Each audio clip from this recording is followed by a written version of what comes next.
It never believed in the supernatural. After all, a so-called fortune teller had once failed him miserably. But the day he met Thap, everything changed. Thap warned him of danger visions, he said.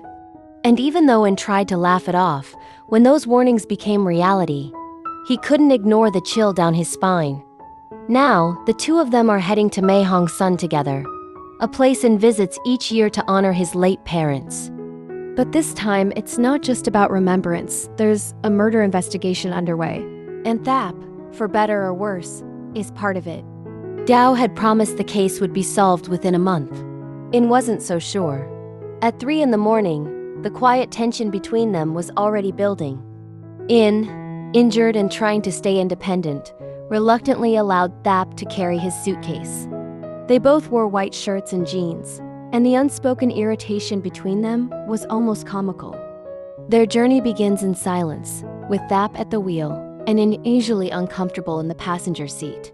For someone who had kept to himself since his family's passing, sharing a 10-hour drive with a man he barely tolerates was anything but peaceful. The tension finally broke with a simple offer. "If you get tired, we can stop," In said. But Thap, ever stoic, insisted he was fine. Even when In offered to keep him company, Thap's sarcastic remark, "Sitting quietly like this isn't much different from sleeping," hinted at something deeper between them. Annoyance. Or something else. Their destination, Phu Dao, is a small Thai village nestled in the mountains. It's where In's parents once made a difference, and where their legacy still welcomes him. Quiet, untouched by tourism, it's the perfect place for Thap to lay low. But for In, it's more than just a retreat. It's a storm waiting to unfold. Because as much as they try to ignore it, fate has brought them together. And nothing about this journey will be as simple as it seems. But as the car rolled past the wooden sign into Phu Dao, In couldn't shake off the feeling that he'd just crossed into something far bigger than himself.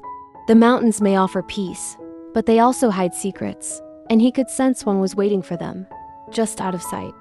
Whether it was fate, karma, or something darker, he was no longer sure he wanted to know. And that's just the beginning. What truths will the quiet village reveal? Can In survive the weight of the past and the danger of the present? If you're loving the twists in my magic prophecy, don't forget to hit that like button. Subscribe for more spoiler breakdowns, theories, and updates on every episode. And let us know in the comments, do you think Thap is hiding more than he's saying? Thanks for watching, and I'll see you in the next one.